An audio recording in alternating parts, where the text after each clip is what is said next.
Bonjour à toutes et tous. Je remercie le Collège de la médecine générale pour cette invitation à participer à cette séance.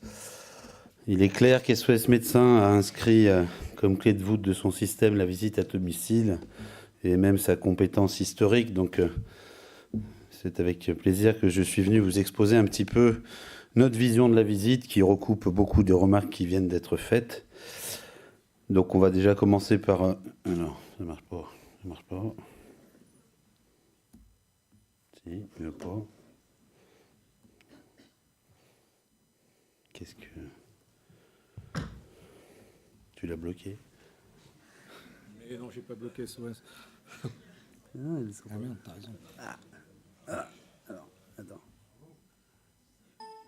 C'est bon. C'est bon. Voilà, merci. Une petite présentation déjà de ce qu'est la Fédération SOS Médecins France. Elle regroupe 63 associations sur la métropole et la Martinique. Elle a essentiellement, ces associations ont essentiellement une activité de soins non programmés, d'urgence non réanimatoire, de continuité des soins et de permanence de soins. C'est une activité 24 heures sur 24, 365 jours par an. Nous sommes présents dans toutes les régions. Nous couvrons 90% des grandes agglomérations et 60% de la population française, voire plus selon les périodes de vacances. Nous regroupons 1200 médecins spécialistes de médecine générale conventionnés secteur 1. Qu'est-ce que l'activité d'SOS Médecins France ? C'est 6 millions d'appels téléphoniques par an qui aboutissent à 4 millions de dossiers médicaux ouverts.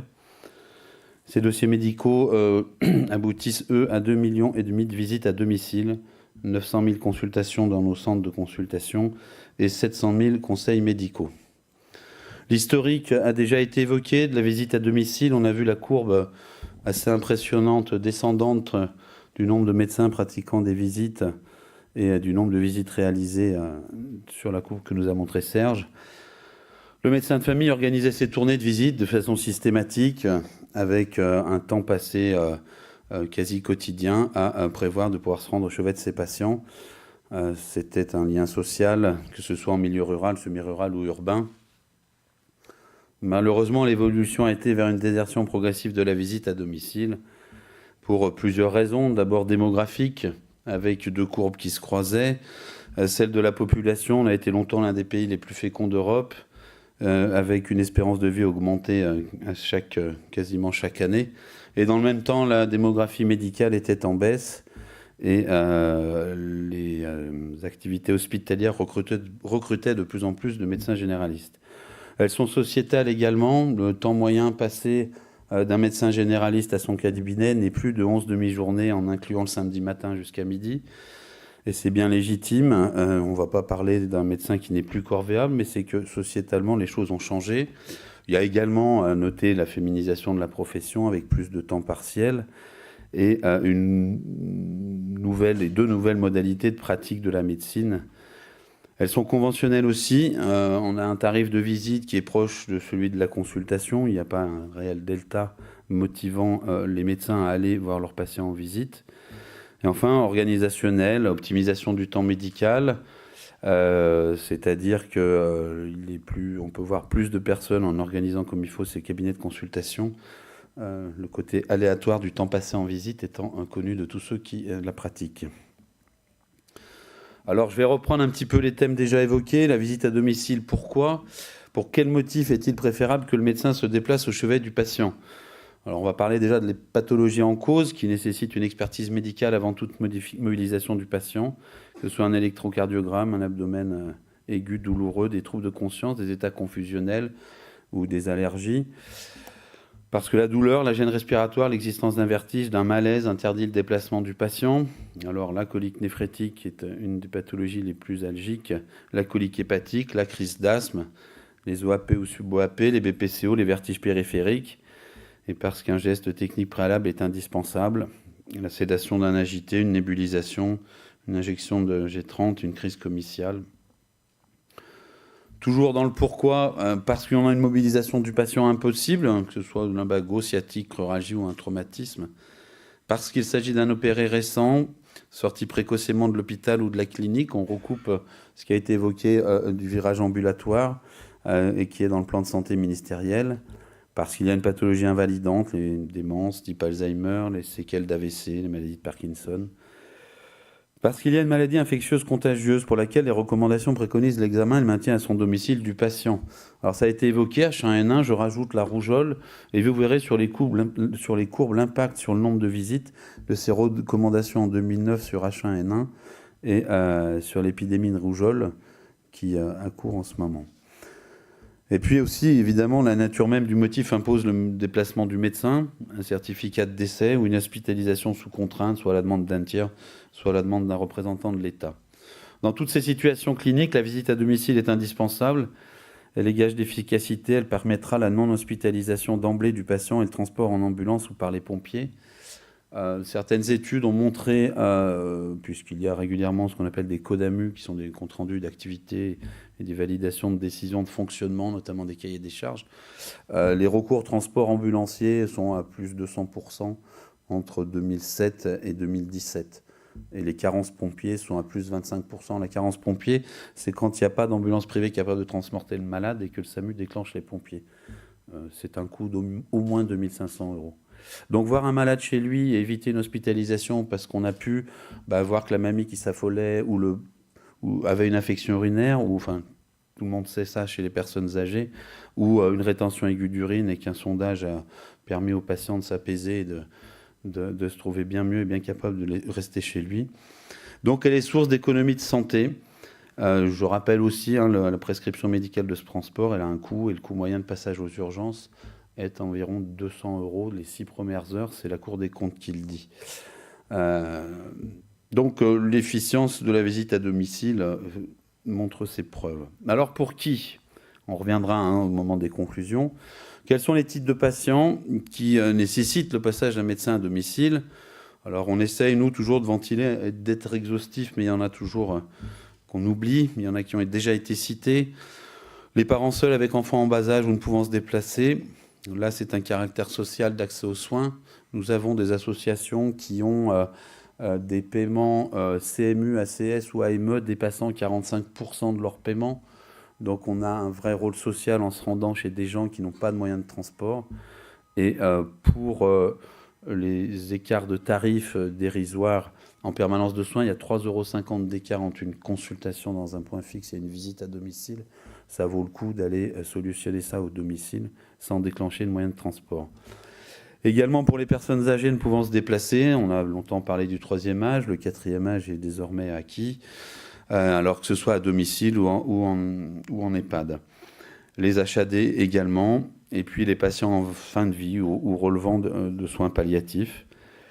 Et puis les aidants qui ne peuvent pas quitter un conjoint dépendant. Et on arrive à solutionner quand même beaucoup de situations qui évitent l'hospitalisation.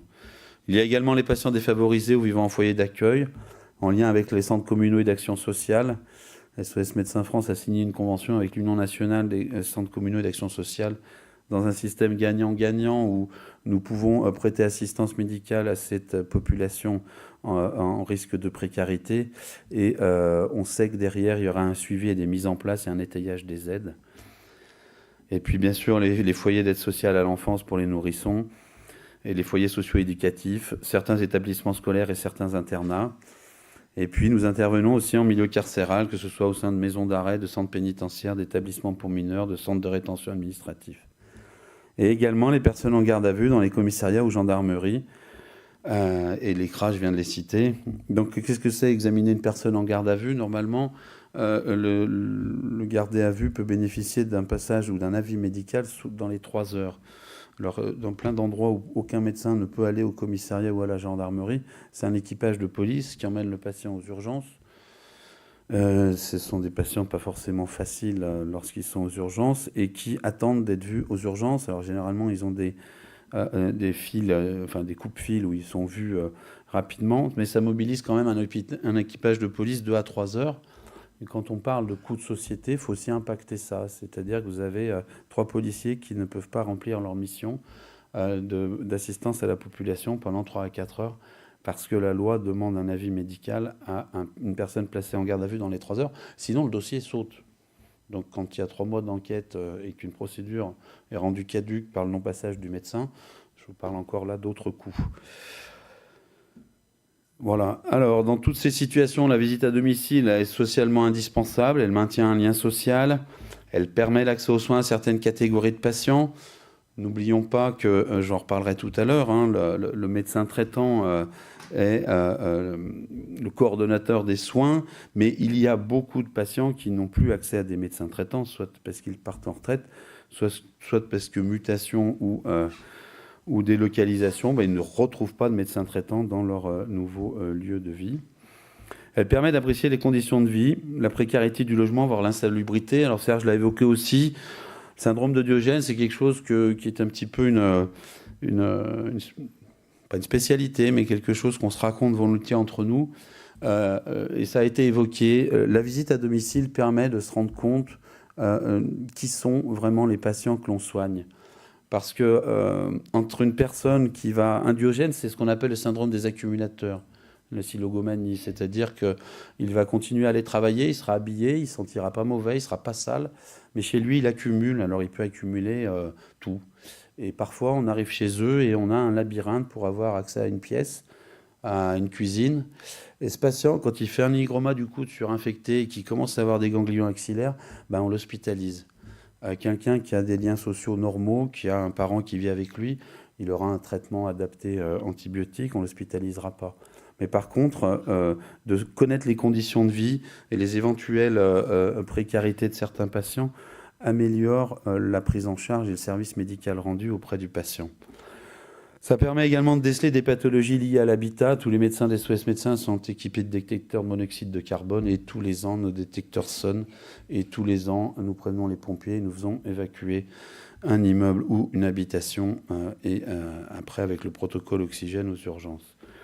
On a eu des décès aussi, hein, c'est-à-dire que quelqu'un qui vient consulter au cabinet avec nausées, maux de tête, qui ne dit pas que le mari est pareil, qui ne dit pas que l'enfant est pareil, qui rentre chez lui et le chauffe-eau il n'a pas été réglé et puis ça se termine par un drame, il a bien fait d'aller voir son médecin traitant, c'est pas ça, mais c'est que on a perdu une information clé, c'est que chez lui en fait il y a un détecteur de CO qui aurait sonné. Voilà.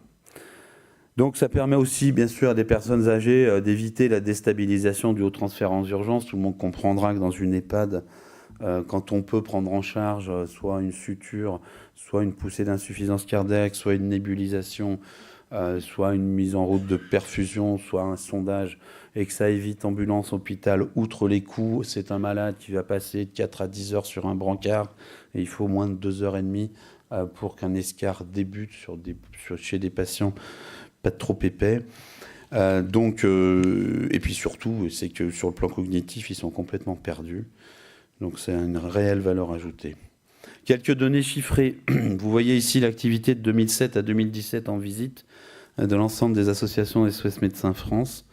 On voit qu'à chaque fois, on est impacté par les événements de vie. 2009 et une partie de 2010, c'est la fameuse épidémie H1N1. Et on voit donc... Alors, je l'avais, je ne l'ai plus... Si, c'est bon. Donc 2009, vous voyez qu'il y a une augmentation très importante par rapport à 2008, puis une petite décroissance en 2010. Alors il y avait eu une grosse grippe aussi classique en 2010 quand même. Et puis après, on retrouve une croissance à peu près stable, un plateau ascendant. On en est en 2017 à plus de 2 500 000 visites. Donc 10% des chiffres qui nous ont été exposés. Tu as dit 24 300 000 ? Concernant les nombres de visites chez les patients de plus de 75 ans, on frôle les 370 000. On voit en 10 ans, le recours médecin est passé de 170 000 à 370 000 à peu près. Alors, la pertinence de la visite à domicile, je vous ai mis un double histogramme, c'est assez simple. On voit le nombre de visites faites pour motif de colique néphrétique et le nombre hospitalisé. Donc, quand 2017, on a fait 20 225 visites pour colique néphrétique, seuls 2340 ont été hospitalisés.